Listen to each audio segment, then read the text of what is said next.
আজ আমাদের যাত্রা সন্দ্বীপ বিদ্যুৎ অফিস। সন্দ্বীপ বিদ্যুৎ অফিস নিয়ে অনেকের অভিযোগ আছে।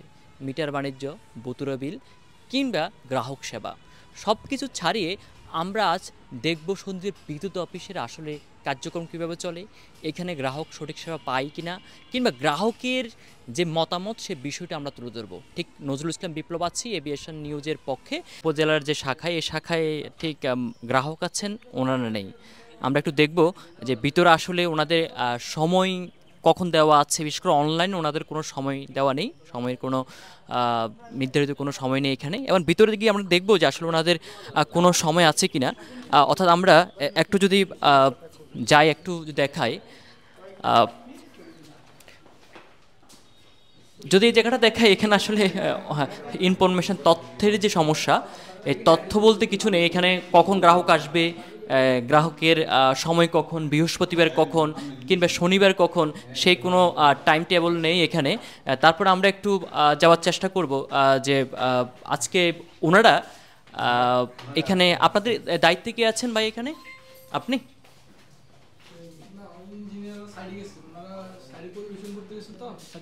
আমরা একটু ওনার সাথে কথা বলি। উনি অফিসের, আপনার অফিসের তো এখন দায়িত্বে আছেন।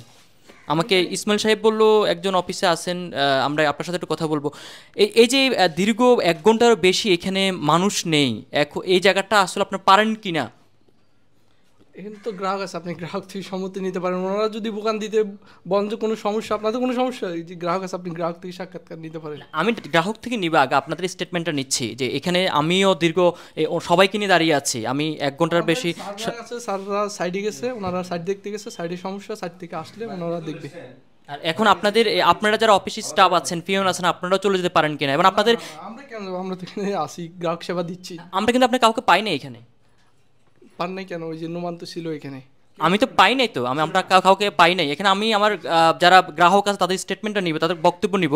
আমরা কিন্তু কাউকে পাই নাই। আপনারা কিন্তু এখন আসছেন, কিছুক্ষণ আগে আসছেন এখানে। আমরা তো লাঞ্চে গেছি, উনি ওই যে গ্রাহক দেখছে, নোমান লাঞ্চে গেছি না, আমরা লাঞ্চেই তো গেলাম। লাঞ্চে সবাই যেতে পারেন কিনা একসাথে? এটা অফিসকে রেখে দিয়ে এভাবে যেতে পারেন কিনা, বা এখানকার গ্রাহকদেরকে একটা বসতে দেওয়া বা কোনো একটা জায়গায় অভ্যর্থনা জানানো আপনাদের মতো করে করতে পারেন কিনা বিষয়টা? না না, আমরা আমাদের মতো কিভাবে করবো? হুজুর, আপনি অনেকক্ষণ দাঁড়িয়ে আছেন এখানে, আমরা একটু আপনার কাছ থেকে জানবো আসলে পরিস্থিতিটা আসলে আপনি কি দেখছেন আসার পরে। এটা ওনারা কখন গিয়েছে, কখন আসলো?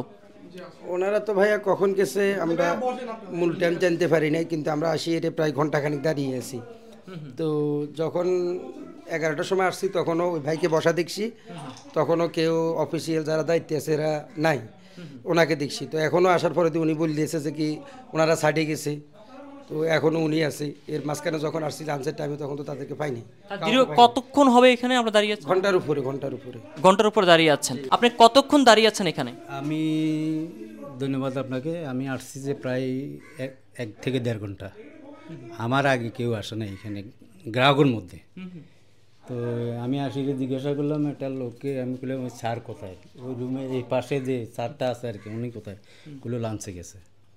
তো আমি বসে রয়েছি, গেটে গেছি, গেটের থেকে আসছি, দেখতেছি আপনারা আসতেছেন, আপনাদের পিছিয়ে পিছিয়ে আসছে, না কোনো খোঁজে নেই, কেউ নেই।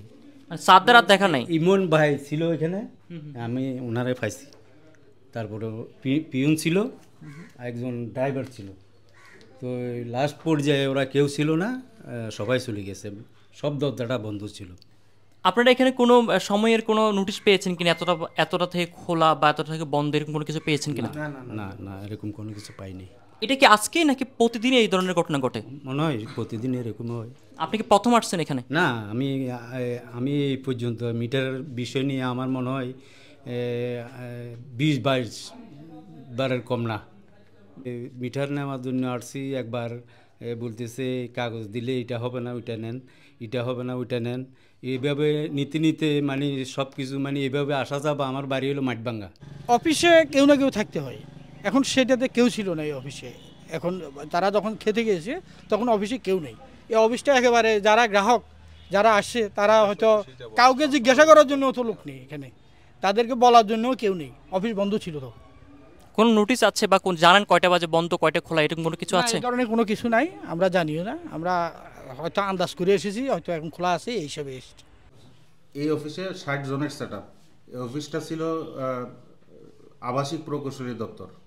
2022 সালে এটা নির্বাহী প্রকৌশলী দপ্তরে উন্নীত করা হয়েছে এবং তখন গ্রাহক ছিল 3000 2019 সালে, এখন গ্রাহক 41,000 এবং এখানে প্রায় 28,000 পুল আছে, যেটা আমাদের চট্টগ্রাম জোনে আর কোনো অফিসে নাই। সন্দ্বীপ ডিভিশনটা সবচেয়ে বড় অফিস, এখানে 60 জন লোকের সেট আপ আছে, আমরা 14 জন লোক দিয়ে কাজ চালাইতেছি।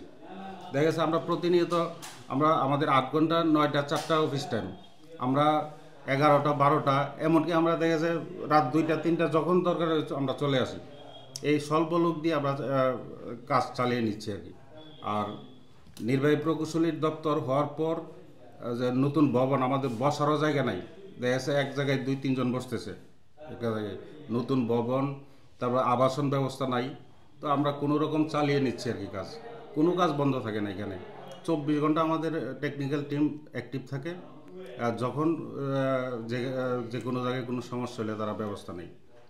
আর গ্রাহক অভিযোগ যেগুলো আসে, আপনি যেটা বললেন যে এই বিল ওভার বিল, ভুতুড়ে বিল বলতে মানে ওভার বিল, হয়তো কোনো কারণে বিল বেশি হয়ে গেছে, অভিযোগ পাইলে আমরা সমাধান করে দিই। এরকম একটা অভিযোগও নাই যে গ্রাহক অভিযোগ করছে আমরা সমাধান করি নাই। হয়তো এমন আছে যে অভিযোগ করছে এখনো হয় নাই, কিন্তু এটা আন্ডার প্রসেস, দেখেছে 1 বছর আগে একটা বিল বেশি হয়েছে, সে এখন নিয়ে আসলো, এটা প্রিপেড হয়ে সফটওয়্যারে গ্রাহকটা ক্লোজ হয়ে গেছে, ওইটা অ্যাক্টিভ করাইতে গেলে ঢাকায় যোগাযোগ করে আগে অ্যাক্টিভ করায় তারপর সমাধান করতে হয়। সেক্ষেত্রে একটা হয়তো লেন্দি হয়, কিন্তু 100% আমরা সমাধান করে দিচ্ছি। অভিযোগ, সীমাবদ্ধতা, ঠিক দুই পক্ষের কথা শুনলাম, আমরা পুরোটা সময় এখানে দেখলাম, গ্রাহকদের কথা নিলাম। বিশেষ করে আমি যখন আসলাম তখন ওনারা লাঞ্চে চলে গেছেন, কিন্তু লাঞ্চ কখন শেষ হবে সেই বিষয়টিও এখানে দেওয়া নেই, কোনো নোটিশ নেই, কখন অফিস শুরু হবে কখন অফিস শেষ হবে। গ্রাহকেরা দীর্ঘ অনেকক্ষণ দাঁড়িয়েছিলেন, ওনাদের স্বল্পতা, বিশেষ করে কর্মী সংকট কিংবা ওনাদের যে অপর্যাপ্ততা, যে লিমিটেশন, সেই বিষয়টা ওনারা তুলে ধরেছেন। সব মিলিয়ে সন্দ্বীপের বিদ্যুৎ অফিসের যে অনিয়ম কিংবা গ্রাহক সেবার যে অভিযোগ, সেই অভিযোগগুলো ছাড়িয়ে আমরা আশা করব যথাযথ কর্তৃপক্ষ এই বিষয়ে নজর দিবেন এবং সন্দ্বীপের মানুষকে একটি স্মুথ আলোয় রাখবেন, যাতে করে সন্দ্বীপের মানুষ অনেক বেশি আলোকিত হয়, সুন্দর জীবনযাপন করতে পারেন। কেননা এই দ্বীপ অঞ্চল অনেক জায়গা থেকে বঞ্চিত, আমরা সঠিক বিদ্যুৎ সেবা পেলে হয়তো আমাদের সন্দ্বীপের মানুষ অনেক ভালো থাকবেন এবং আগামীতে অনেক সুন্দর জীবনযাপন করতে পারবেন। সে কারণে ব্যক্ত করে কথা থেকে বিদায় নিচ্ছি। ভালো থাকবেন, সুস্থ থাকবেন।